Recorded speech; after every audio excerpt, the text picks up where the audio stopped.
Until next time, God bless.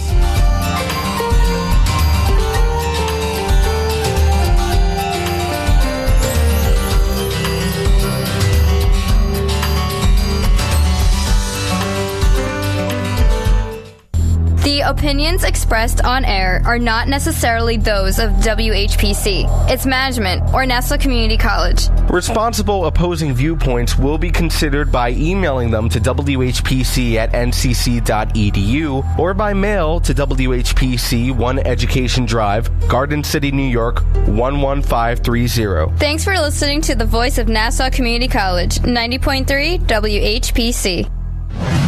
Celebrating 45 years of broadcasting. The voice of Nassau Community College. 90.3 WHPC. WHPC HD Garden City. Available on the iHeartRadio app.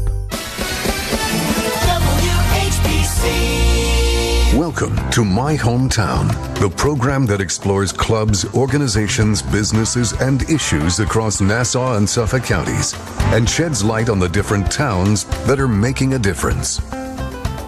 A great day to you and welcome to another edition of My Hometown. I'm your host, Bill Horan, along with Nassau Community College student Zac Turkel. Our special guest today is Carl DeHaney, Commissioner of the Town of North Hempstead Sanitary District 2. Carl is a resident of Roosevelt, New York, and also serves as Community Service Representative for the Nassau County Department of Human Services. Carl has also served on numerous civic organizations, including the Roosevelt Board of Education as a trustee, and today we'll be talking about the sanitation and the importance of public service. Carl, welcome to the show. Good to be here. Thank you for having me. Carl, what got you into public service? I've always been a servant. I've had the pleasure of seeing my mom and dad serve. My dad was a New York City police officer. My mom was a registered nurse. And they were always involved in the community, in church, and the like. So I've had an opportunity to see them and use them as my role models. To understand that it's always important to give outside of yourself, and that what's important and how you invest in yourself is to invest in people. So that's pretty much how I got into public service. And when did this role in your life start? Actually, very early. But in terms of actual public service, I started in, I'd say, my late 20s. I was married and still trying to figure it all out. Someone to come along with an opportunity for me to serve in my community. And I kind of just went ahead forward. I moved forward, and it was amazing how all of those things that my parents instilled in me kind of just came right into play and came right into place. And that's how I pretty much got started. Somehow those good parents know that, and they know it'll all come together at some point, yes, right? Sir. And I had great parents. Yeah. Yes, I did. It sounds like it. Yes, indeed. Mm-hmm. Carl, why did you pursue sanitation commissioner? I actually, and the irony of that is I actually didn't pursue it as much as it pursued me. I know that might sound a little strange. Some folks had come to me with the concept and the idea of maybe running for sanitation commissioner because there was no representation from the town of Roosevelt, where I am, which is included in the district. So I was sitting, minding my business, watching the Knicks lose terribly. Nothing new about New York teams losing. So. Yeah. They were losing terribly this one particular night, but I'd gotten a phone call from a good friend of mine, a gentleman by the name of Doug Mills, who kind of dropped it in my ear that maybe it would be what I consider, and maybe it would be a good idea, or would I consider running for sanitation commissioner for District 2.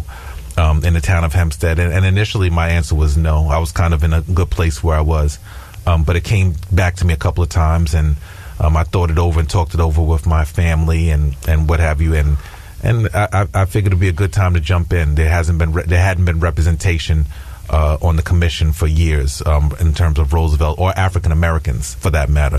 So I thought it was a good time, and the community rallied behind me, and of Baldwin and Roosevelt and South Hempstead. They kind of rallied behind me, and here we are today. Carl, in what other capacities as a public servant have you served? I've served in Roosevelt. I've served on just about every board there is, and I know you had mentioned the Roosevelt School Board, and I did serve in that capacity. I've also served on the Roosevelt Public Library Board as a trustee.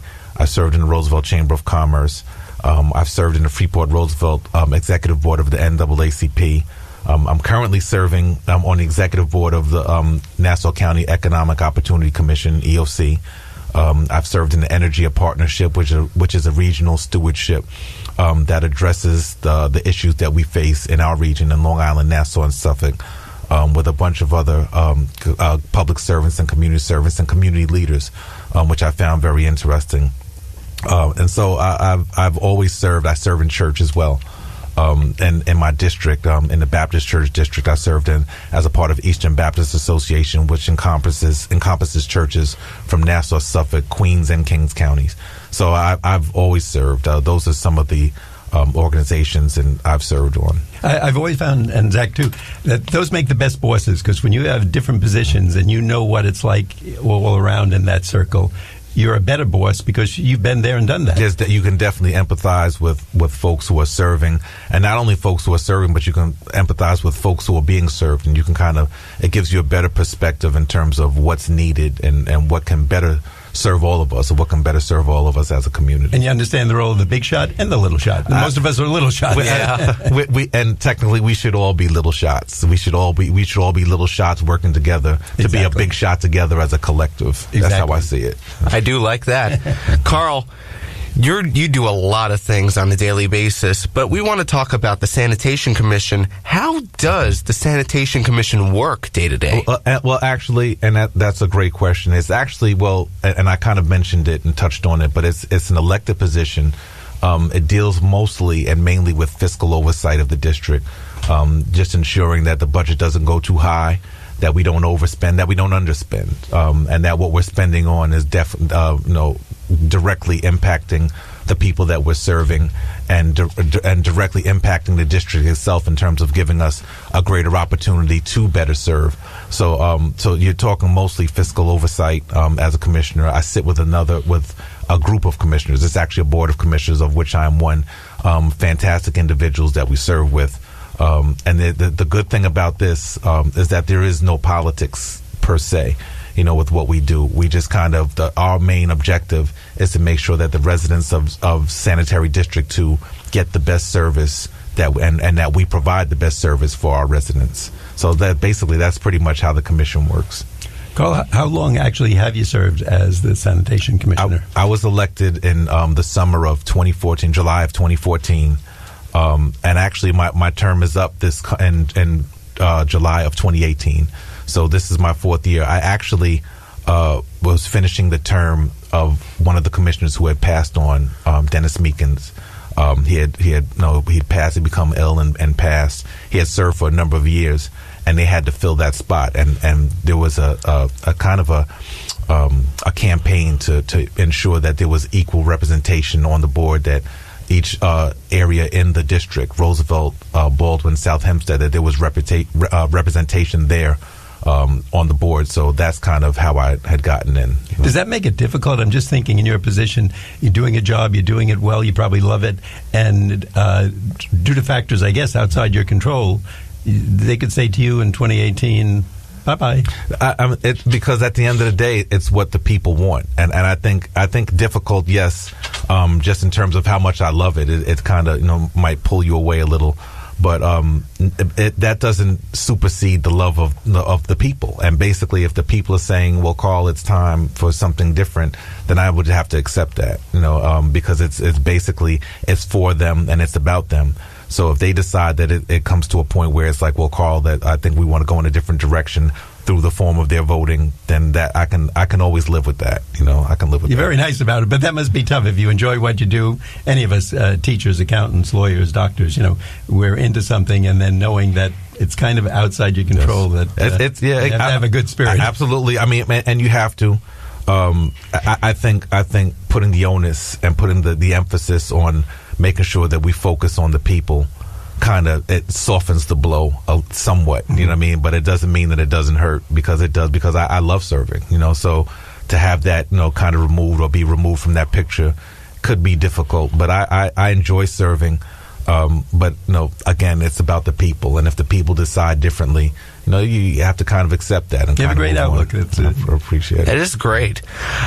Carl, what towns does Sanitary District number 2 serve? Does Roosevelt actually serve as one of them? Yes, I'm actually from Roosevelt. I always say whenever I get a chance to do these interviews, I say Roosevelt is the center of God's universe. That's where I'm from.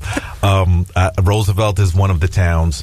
Zach told me his hometown was the center of God's universe. And Zach should. As he should. He's poking me in the ribs here. Look, you should always feel that way about where you live. Right. If you don't, then something is wrong. That's just how I see it. But Roosevelt is one of the towns in Sanitary District 2, as well as Baldwin and South Hempstead. We also get portions of Oceanside, portions of Freeport, portions of Uniondale as well. And I said Oceanside. Okay, yeah, just those portions, just some of the outskirts of those towns, the unincorporated portions of those villages we get. And how many houses or households is included in that area? It's roughly 55,000 households. Wow. Yeah, it's roughly 55,000 households that we serve. And our collection dates are usual. Well, for Roosevelt, I know it's Tuesday and Friday, but we work all week. Our guys work all week, and that's not inclusive of special pickups or any other special events. We do a lot of great things through the district. So that's pretty much we service 55,000 households during the course of a week. Zach, imagine you work with 2 or 3 people. Somebody's not happy with you. You wouldn't let them go home early. You didn't give them a longer lunch. He's got 55,000 people. That is true. If just like 1% complains every week, yes, you're exhausted. Oh, yeah. But I'm sure you do a good job because they don't complain. We have a listen, and I'm not saying it from a point of bias, from a biased perspective, but we have this district is outstanding. It's outstanding people that care about and the good news is that everybody that works in the district is from the district, so there's an incentive there to care about where you live. That's a good point. So it kind of the service is a great service, great individuals, and I'm proud of what we do, and I can actually base it on my own garbage pickup because I live in the district and I see what the guys do and I see how hard they work, and I'm proud of them. I'm proud of Sandy too. Before coming in today, I actually thought to myself, what in my own experiences, and I realized the people who handle my sanitation, I've been in my home, I think, 42 years. I don't think I could even think of a complaint again. They always do a great job. We give each other a nice wave and hello, how are you, and how's things going? And I think they do a fantastic job, and I'm sure they're like the umpires. You only hear about them when something goes wrong. Nobody else will say they really did a good job, but they do. Yes, yeah. Indeed. Carl, before I go to my next question, it just sounds a big map that you have because you have a little bit of Oceanside. I'm a little shocked about that. How does that work? Because you have Roosevelt, and Roosevelt is not really near Oceanside. How does that really work? Well, we have a number of different trucks, and the trucks have different routes. So it's like the tendency sometimes when you think of garbage pickup and trash pickup and things of that nature is that it's like 1 or 2 trucks. But we have a fleet of trucks that go out and they have different routes and they cover different areas. And it's dispersed evenly, for the most part, so that we can, cover all of the areas that we need to cover. And it's not all in one day. The pickup dates are spread out through the course of the week, so that it's not so much impact or it's not so much emphasis on one particular day, and then we don't get things done. So it's kind of spread out in terms of pickup during the week, so that we can kind of cover the entire district that way.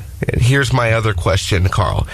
Is Commissioner for Sanitary District 2, is that an elected position? Because you mentioned that the people, they decide. So how does that work? Yes, it's an elected position. It's and I kind of touched on it a little, but my term, and I'll come back to it, but my term was actually 4 years. I was actually appointed to finish the term of a commissioner that had passed on, and then I got a 4-year term. But technically, the terms are 5 years for the commissioners. They are elected positions. They're elected by people of the district. So within those towns that I've mentioned, Roosevelt, Baldwin, South Hempstead, and the outskirts, those little outskirts, the people that are residents of the district are who vote the commissioners in. So we have our every commissioner that we sit with has been elected to those positions, and the elections come up every 5 years. Now, Carl, when is the next election coming up? And actually I'm up. My elections come up in July. It's actually like the last week of July, the last Tuesday of July. 2018. Of 2018, yes. Of 2018 is when my seat is up. and I'm hoping that the people, respond favorably and in my favor. And because I would love to serve. So now, if I say vote for Carl now, do I have to have equal time and have your opponent, whoever that might be, run? I don't know who then the opponent. I won't say it if I'm in trouble. We don't know who the opponent is, but I tell you what, I wouldn't stop you if you said that. Okay, so vote.